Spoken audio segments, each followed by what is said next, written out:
Sveiki visi, taigi šiandien nedėsiu jokių reklamų, jokių ten subscribe, pamėkite, palaikinkite mano kanalą, nes tiesiog noriu papasakoti, pasipasakoti, kas senai jau kaupėsi, kas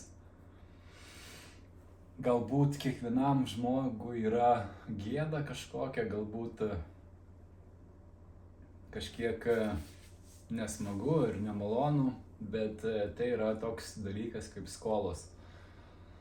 Skolų aš turiu daug, apie 25-30 tūkstančių eurų, 30 gal daugiau. Ir anksčiau mane tai slėgė morališkai labai stipriai, labai pergyvenau, labai bijojau, labai slėpiau iš tikrųjų, nes tai iš tikrųjų taip kaip jeigu paėmus vyriškumą, vyrui tikrai šiek tiek galbūt gėdinga turėti skolų, bent jau taip aš maniau anksčiau, dabar aš galvoju, kad kiekvienas gyvena taip, kaip mano, kaip moka, kaip išmanė, kaip išmoko šitam mokykloje, šeimoje, draugų būryje. Ir nei vieno žmogaus negalima teisti, nei storo, nei plono, nei su skolom, nei be skolų, nei turtingo, nei vargšo, nei tokio, nei anokio, visiškai jokio žmogaus. Aš tiesiog papasakosiu savo istoriją, kas, kaip ir kodėl. Taigi, mano kelionė į skolas prasidėjo 2007 gal metais. Aš išsiskyriau su mergina, kuri tuo metu kaip ir oficialiai buvo mano sužadėtinė, turėjo žiedą. Vasarą mes turėjom ženytis, tuoktis. Ir to neįvyko, nes sausio mėnesį jie atsisėdo, pasikvietė mane pas save, sėdėjom mes gal 2 valandas. Jinai man pasakojo, koks aš fainas, koks aš mielas, koks aš gražus, kaip viskas gerai, kaip viskas miela, viskas puiku. Ir reikia padaryti pertrauką, nes jinai daugiau mane žiūri kaip į brolį, o ne kaip į vyrą ar dar kažkokią kaip antrą pusę.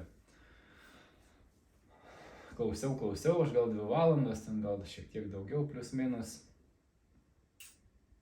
Kol vieną akimirką kažkas trūko, atsistojau ir išėjau. Tada gyvenau Pašilaičiuose, man atrodo. Ir iš Naujininkų parėjau pieškom, ten buvo gal 18 km, bet parėjau per 3 gal valandas, 4 daugiau gal. Neatsimenu, kai ėjau, tiesiog ėjau ir viskas.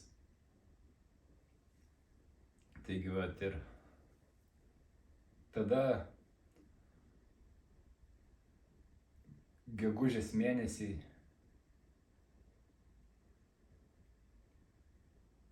pasiėmiau, gal balandžio gal mėnesį, pasiėmiau paskolą, nusipirkau mašiną, atseit parodyt, ką jinai prarado, koks aš šustras. Nusipirkau C klasės Mersą ir visą paskolą suleidau į jį. Paskui pasiėmiau dar vieną paskolą, nes pasirodė, kad jisai yra labai žiauraus stovio ir blogos būklės iš tikrųjų, nes jis yra ten su elektronika visiškai važiuoja, tiesiog viskas įsijungia, neveikia ir žodžiu, aišku, tas išsiskyrimas davė labai per galvą ir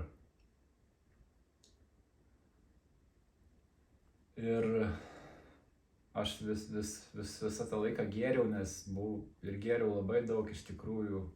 Uždirbdavau daug, aš galėjau išlaikyti ir tą mašiną, ir butą nuomojamą tuo metu. Bet tiesiog aš viską pragerdavau. Dar tais laikais dirbau 2 darbuose, mano alga buvo labai gera, apie daugiau kaip 1000 eurų šiais laikais. Tai buvo 3,5 iki 4000 litų 2007-2008 metais. Bet dėl savo priklausomybės pragerdavau viską ir praradau iš tikrųjų viską ir darbo nepragėriau, eidavau vis tiek į darbą, dirbdavau, darydavau, stengdavausi, bet jau savaitgaliai ar laisvas dienas būdavo užpiltos baisiai iki akių labai stipriai. Buvo ir policija pagavęs už vairo neblaivų. Paskui visokių ten nutikimų buvo. Žodžiu, pragerdavau aš viską, ištaškydavau tuos pinigus labai stipriai ir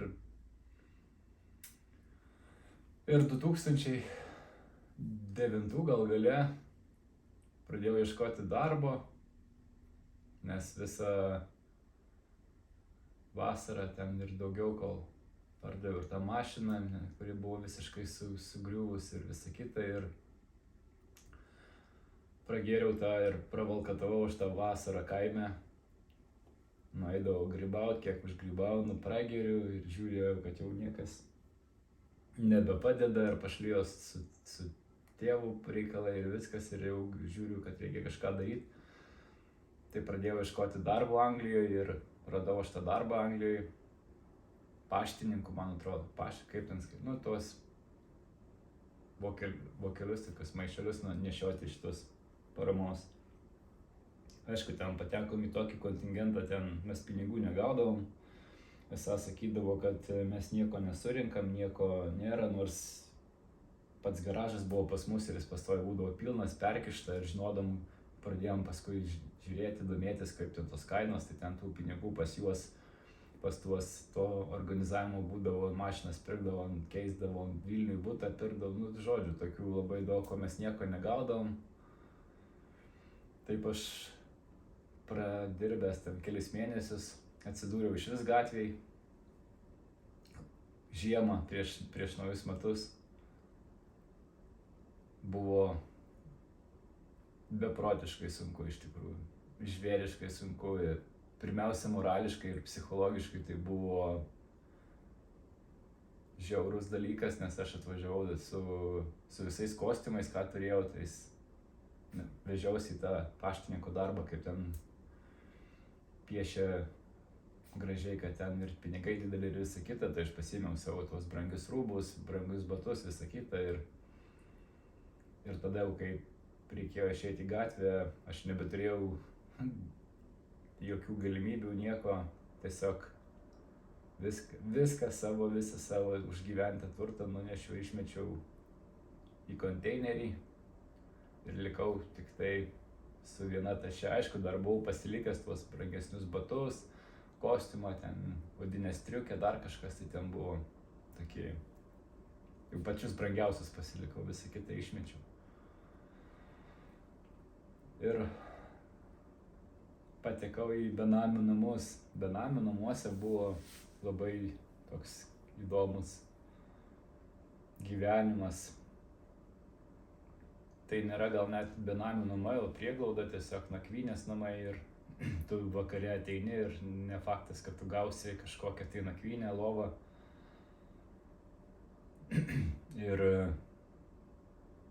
Ir neaišku, ar tu apskritai kažką į tave įleis, nes ten irgi priklausė nuo nuotaikos ir visa kita. Ten susipažinau su lietuviu tokiu labai fainu. Gaila, kad kontaktas su juo nutrūko. Gaila, kad taip atsitiko, bet tiesiog nutrūko, bandžiau aš dar ten ieškoti per Facebooką, bet nepavyko man susisiekti su juo, bet žodžiu, ten paskui patekau į tokį benamių prieglaudą, kur ten duoda tau lovą, pastoviai gyveni, 35 svarus į savaitę, ten asmeninių išlaidų, kaip sakydavo, ir aš tada rūkiau daug ir cigarečių ir visa kita. Aišku, mes ten visi būdavom toks kontingentas surinktas, kad visi gerdavom, ten pragerdom tuos pinigus labai greitai. Ir visa kita, žodžiu, su keliais anglais mes nusprendėm, kad vasarą važiuosim į Braškyną, bet reikia mums įsinuomoti butą, jie ten susirinko pašalpas, visą kitą, susitvarkė, kad gauti tą būto paskolą, nuomą, visą kitą apmokėtą iš savivaldybės, iš valstybės. Pradėjom gyventi ir buvo planas susirasti chalturkę ir radom chalturkę ir vienas iš tų anglų paėmė avansą, gal 3000 svarų ir dingo. Ryte atsikėlėm, nėra nei jo daiktų, nieko, ir prie būto durų stovi pakistaniečiai, gal ar dar kažkokie su bytom, su kirviais, ieško, kodėl, kur dingo. Tai pašnekėjom, papasakojom situaciją, pasirodo, tas buvo būtas išnuomotas iš tų artimųjų rytų gyventojų ir jie mums užtikrino, kad nuo šiol mes šitam rajone esam saugus, jokių pretenzijų mums neturi, skolingas yra tas žmogus ir gyvenkit ramiai, sąlygos niekas nesikeis. Bet kadangi mes jau buvom nusprendę važiuoti į Braškyną, buvom nutarę, kur važiuosim, tai aš turėjau visus kontaktus, turėjau viską. Bėda buvo ta, kad iki ten buvo 150–160 kilometrų, kadangi aš neturėjau visiškai pinigų, buvau nusprendęs eiti pėsti. Taigi jau tada visiškai išmečiau visus tos daiktus, apskritai viską, užstačiau savo telefoną. Prieš pat kelionę dar tas kitas anglas, kur buvo likęs, aš buvau išėjęs į parduotuvę ir palikęs pinigus, pavogė ir tuos pinigus ir dingo. Ir žodžiu, buvau planavęs važiuoti su traukiniu, aišku, dar nes turėjau kažkiek dar tų pinigų, kaip tik ant traukinio, ten 35 svarai, man atrodo, buvo tas bilietas ir nebeturėjau kur dėtis, negalėjau nei prisiskambinti, nieko nespardaviau, ir telefoną, visą kitą, kad, visiškai neturėjau nei ryšio, nei kontaktų, nieko, nes nebuvo nei valgyti, nieko už ką. Kiek susirinkdavom, kiek rasdavom ten tų kapeikų, eidavom kiekvieną dieną į centrą ieškoti maisto, ieškoti kapeikų, ieškoti butelių, priduoti dar kažką, tai tokių dalykų, kad kažką pavalgyti. Tai vat ir atėjo diena, kai reikėjo išeiti, irgi dingo ir tas kitas anglas, aš jau nebežinau ką daryti, tiesiog susirinkau daiktus ir išmečiau viską ir pradėjau eiti tiesiog atsispaudimą žemėlapį, iš vakaro žemėlapį, kur maždaug eiti taip ir įveikti tos 160 km pieškom. Tai va, pradėjau eiti, praėjęs gal kokį 5 ar 10 km autostradoj, prisistatė policijos patrulis, pasakė, kad aš negaliu eiti, nes per daug pavojinga, ten labai didelis greitis ir visa kita.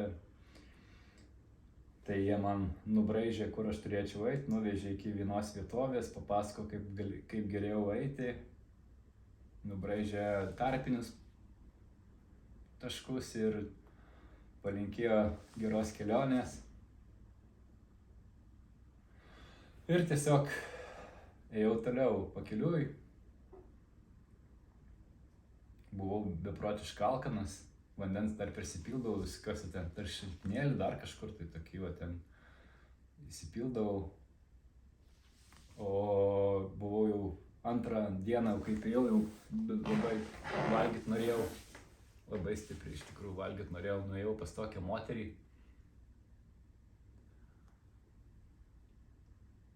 Paprašiau valgyti, jinai man davė bananą ir sumuštinį, užteko, vandens dar prisipyliau. Naktį buvau praleidęs miegmaišį, stotelį, ten kažkokios kaip stotis, kad neužmigti, kad nesušalt tiesiog. Turėjau miegmaišį pasiėmęs kuprinę, ten su keliom kojinėm ir trusikais ir maikėm ir viskas, ir daugiau nieko neturėjau, ir kėdukus pasilikau jau ir viskas. Tai vat ir antrą dieną ėjau, stabdžiau mašinas, sustojo toks anglas, papasakau savo istorijas, man davė 20 svarų, už tos 20 svarų nusipirkau tabako, savo sukomam. Tada pasiėmiau maisto šiek tiek. Ten buvo tas dešrelis tokios konservose labai fainus, geros ir žodžiu ir radau miškelį, pasistačiau tokį kaip pavėsinę, ten šakas taip surėmiau, apklojau šakom, prisilaužiau eglės ir pušies šakų, įlindau į vidų, susikūriau laužą, kadangi rūkiau, turėjau visko, ten miškelį buvo visokių malkų ir susikroviau, žodžiu. Dajau aš iki to praškių ir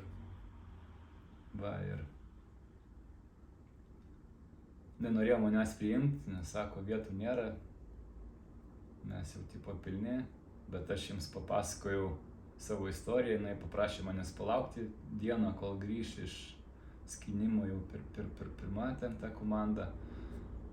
Tai pakalbėjo ten su kažkuo, tai pagailėjo manęs ir priėmė tos braškynus. Tai vat, žodžiu, ką, tai buvo toks vat nuopuolio metas, aišku, tai tęsiasi ilgai.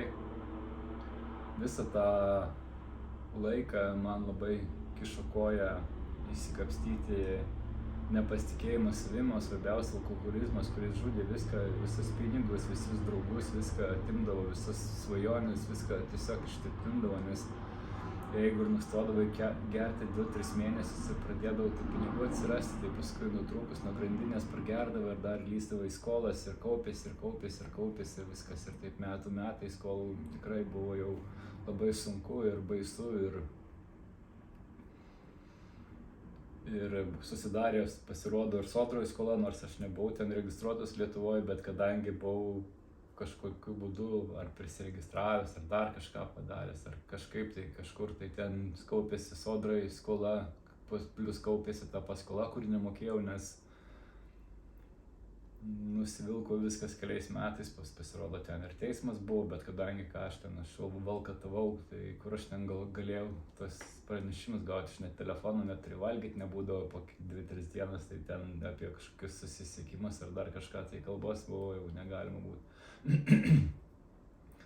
Antra skola pradėjo kauptis, kai pasiėmiau, jau pradėjau kapstyti, susiradau draugę ten tokią Lietuvoje ir atvažiavau į Norvegiją, planavome šią kartą gyventi, bet man išvažiavus sužinojau, kad vėl anketą pažinčių svetainėse susikūrus, kažkaip labai man tai nepriimtina atrodė, kai turi antrą pusę ir būni pažintyse, gal tai normalu, man tai nenormalu, nežinau, gal aš per daug pavydus tiesiog ir susipykom, paskui grįžau aš vasarą, susitaikėm lygtai, atvažiavom bet jau buvo tie santykiai visiškai šalti tokie, visiškai negeri, negražus. Ir jinai su sesė buvo, aišku, aš pasiėmiau lizingą mašiną, kadangi ten turėjo būti įmoka pirminė, tai tas agentas pasiūlė efektyviai padidinti mašinos kainą,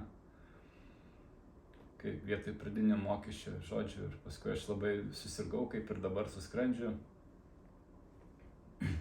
Grįžinau šitą mašiną, jis man sumokėjo tik pusę kainos, grįžino lizingo, visa kita suma 15 000 eurų aš turėjau padengti iš savo kišenės, tada grįžau į Lietuvą, vėl ten buvo čia Norvegijoje teismas, vėl ta suma buvo pripaišyta, kaip ir sakau, 15 000 eurų. Tai va, ir pasididino man kardinaliai viskas taip labai stipriai. Ir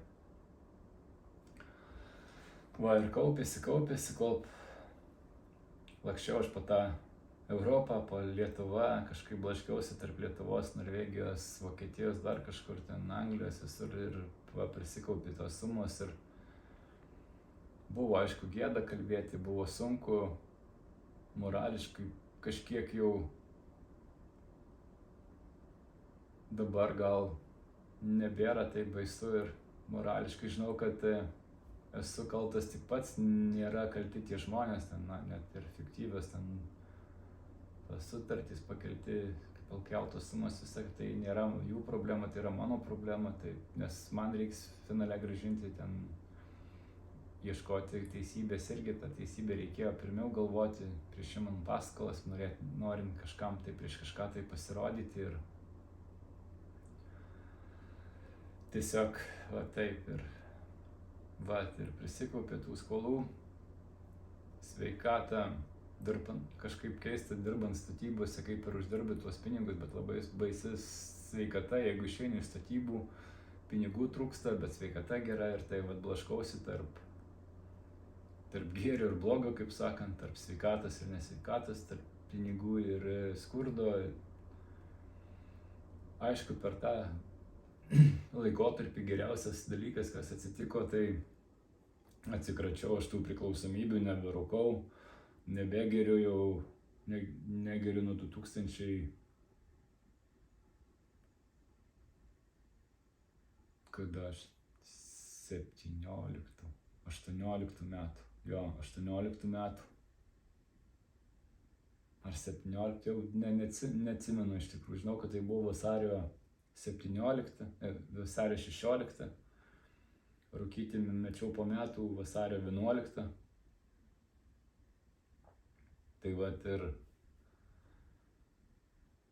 bandžiau visą laiką pasirodyti, koks aš geras, koks aš kietas, koks aš mandras, koks aš turtingas, pirkdamas kažkokius tai padirbinius su užrašais ten Louis Vuitton ar kaip pavyzdžiui ten, aišku, Armani ar dar kažkas, tai turėdavau ten kelis gražesnius rūbus, kad pasirodyti, kas aš turėjau ten tuos kelius versliukus ir bandžiau iš savęs parodyti, koks aš esu rimtas verslininkas, koks aš esu kietas, bet taip niekada nebuvo, nes vis laik tos skolos vilkdavosi, ta sveikata tokia ir aišku per tuos gerimus gyvenimus gatvėje ir dantis pageltonavo ir daug ir iškrito.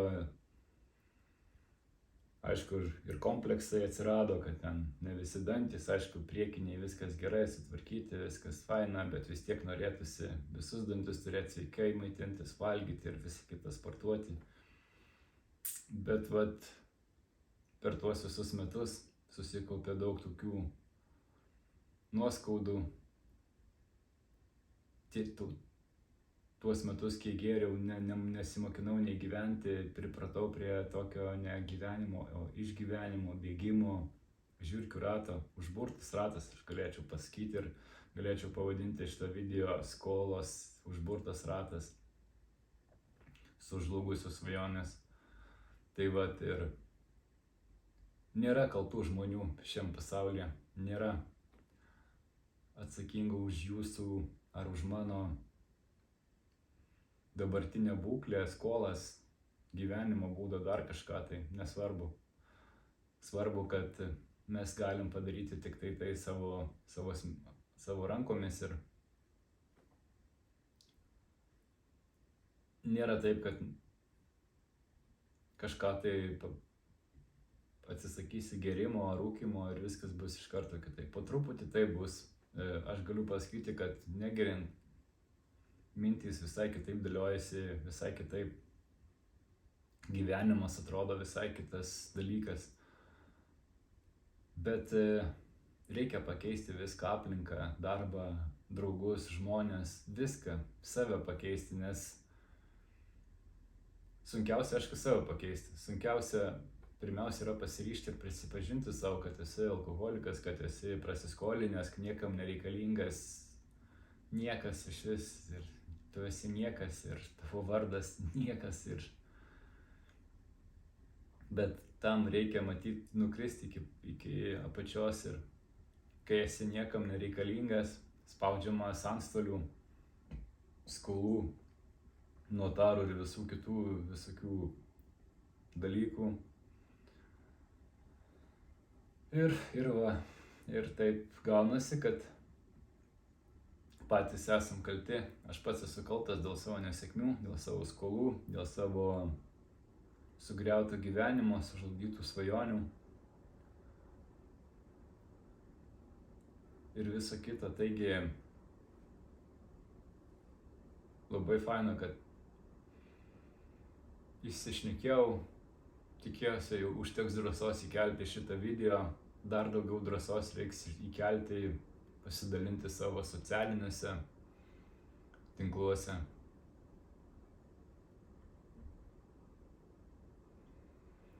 Taigi, jeigu patiko, džiaugiuosi, jeigu kažkam atvers akis, dar kažkas tai padės, bent kažkas tai pasižiūrės. Aš kaip priminėjau, bent vienas žmogus pažiūrės, jau bus gerai. Aišku, norėtųsi, kad tai pamatytų kuo daugiau žmonių, ne dėl to, kad ten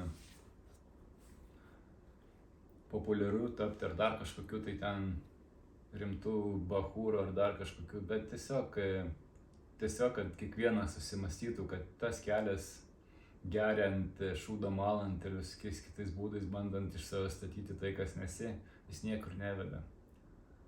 Tikėkit savim, eikit į priekį ir visos svajonės yra įgyvendinamos, jeigu yra jų siekiama, jeigu yra kalbama ir nieko nedaroma, tai yra ne svajonės, tai yra tuščios kalbos iš tikrųjų. Ok, čia aš jau įsišnekėjau, labai kažkaip nuo širdies nusiėmė akmuo. Ačiū Jums visiems labai, tikiuosi šis video išeis ir